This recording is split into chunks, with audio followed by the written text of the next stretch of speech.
Hello అండి, hi, welcome back to our channel. బయట చాలా ఎండలుగా ఉన్నాయి. చల్లగా పద్దాక ఏదో ఒకటి తినాలి అనిపిస్తుంది. బయట ఐస్ క్రీమ్స్ అస్సలు సేఫ్టీ కాదు ఇప్పుడున్న సిచ్యువేషన్స్. కాబట్టి ఇంట్లోనే ఇలా హైజీనిక్గా ఇంట్లో ఉన్న తక్కువ వస్తువులతో టేస్టీగా డ్రై ఫ్రూట్స్తో ఐస్ క్రీమ్ చేసి ఇవ్వండి. ఇంట్లో వాళ్ళందరూ హ్యాపీగా తింటారు, అలాగే మిమ్మల్ని బాగా మెచ్చుకుంటారు. చాలా ఈజీగా చేసుకోవచ్చండి, చాలా టేస్టీగా కూడా ఉంటుంది. మరి ఈ రెసిపీ ఎలా తయారు చేయాలో చూద్దాం. వీడియో ఎండ్ వరకు చూసి రెసిపీ నచ్చితే ఖచ్చితంగా మీ ఫ్రెండ్స్కి షేర్ చేసి ఒక లైక్ చేసి సబ్స్క్రైబ్ చేయండి. ఇప్పుడు ఇది ఎలా తయారు చేయాలో చూద్దాం. ఇప్పుడు ఒక మిక్సీ జార్ తీసుకొని 1/2 లీటర్ పాలకి 3/4 కప్పు నేను పంచదార వేస్తున్నాను. ఒకవేళ మీకు ఈ పంచదార ఇష్టం లేకపోతే పటిక బెల్లమైనా వాడుకోవచ్చు. ఒక 5 జీడిపప్పు, 5 బాదం పప్పు, అలాగే ఫ్లేవర్ కోసం ఇలాచీ ఒక 3, ఒక 2 టేబుల్ స్పూన్ల వరకు కస్టర్డ్ పౌడర్ తీసుకున్నానండి. ఇవన్నీ మిక్సీ జార్లో వేసుకొని వీలైనంత మెత్తగా మిక్సీ చేసుకోండి. ఇలా మెత్తగా పౌడర్ లాగా అవుతుంది చూడండి. ఇలా పౌడర్ చేసుకున్న తర్వాత ఇప్పుడు మనం దీన్ని ఒక బౌల్లోకి వేసుకుందాము. ఇలా ఒక బౌల్లోకి వేసుకున్నాక మీరు వాటర్తో కానీ లేదంటే పాలతో కానీ ఉండలు లేకుండా మంచిగా కలుపుకోవాలండి. నేనైతే మంచినీళ్ళే వేశాను.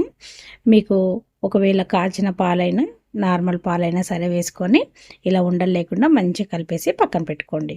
ఇప్పుడు స్టవ్ మీద ఒక వెడల్పాటి గిన్నె పెట్టుకొని అడుగున కాస్త మందంగా ఉన్న గిన్నె పెట్టుకోండి. ఇప్పుడు ఒక 1/2 లీటర్ పాలు వేసుకుంటున్నాను. పాలనేది ఒక 4 నుంచి 5 నిమిషాల పాటు కాస్తూ పైన తొరక కట్టకుండా అలా కలుపుతూ ఉండండి. అప్పుడు పాలు టేస్ట్ అనేది చాలా బాగుంటుందన్నమాట.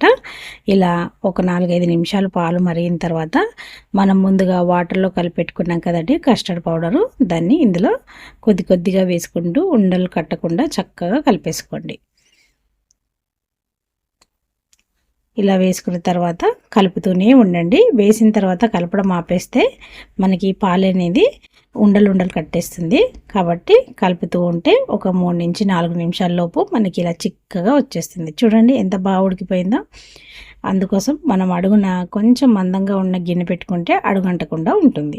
ఇలా చక్కగా దగ్గరకు వచ్చేసిన తర్వాత ఫ్యాన్ గాలికి పెట్టి కదుపుతూ ఇలా మనం గిరటితో కలిపితే త్వరగా చల్లారిపోతుందండి. ఇలా బాగా చల్లారిన తర్వాత ఒక మిక్సీ జార్ తీసుకొని ఈ మిశ్రమం అంతా అందులో వేసేసుకోండి. ఇలా వేసుకున్నాక మిక్సీని ఫాస్ట్గా ఒక్కసారి తిప్పకుండా ఒక్కసారి పల్స్ ఇచ్చి ఆపుకుంటూ ఒక 2 సార్లు అలా మిక్సీ పట్టండి. పట్టిన తర్వాత మీకు ఏ మౌల్డ్లో కావాలంటే ఐస్ క్రీమ్ని దాంట్లోకి వేసుకోండి. నేనైతే ఇలా రౌండ్గా కట్ చేద్దామని ఇలా స్టీల్ బాక్స్లో వేసుకుంటున్నానండి. ఒకవేళ మీరు నార్మల్గా గరిటెతో తీసుకోవాలంటే ఒక వెడల్పాటి గిన్నెలో అయినా వేసుకోవచ్చు, లేదంటే ఐస్ క్రీమ్ మౌల్డ్స్ ఉంటాయి కదా దాంట్లో అయినా వేసుకోవచ్చు. చూడండి ఓవర్ నైట్ డీప్ ఫ్రిడ్జ్లో పెడితే ఇలా గట్టిగా అయిపోయింది. మనకు ఐస్ క్రీమ్ అనేది రెడీ అయిపోయింది. ఇప్పుడు దీన్ని వెంటనే తీయకుండా ఇలా వాటర్లో 1 నిమిషం ఉంచిన తర్వాత తీస్తే చక్కగా ఐస్ క్రీమ్ అనేది వచ్చేస్తుంది. ఇప్పుడు బయట అన్ని కల్తీ అండి. పిల్లలు ఐస్ క్రీమ్ బండి చూస్తే చాలు కావాలి అంటారు.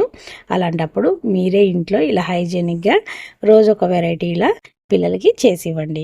ఇది చాలా సింపుల్గా చేసుకోవచ్చండి. ఎక్కువ ఏం అవసరం లేదు. మనము డ్రై ఫ్రూట్స్ పాలతో చేసాం కాబట్టి పిల్లలకు కూడా హెల్దీనే. చూడండి ఎంత బాగా వచ్చేసిందో.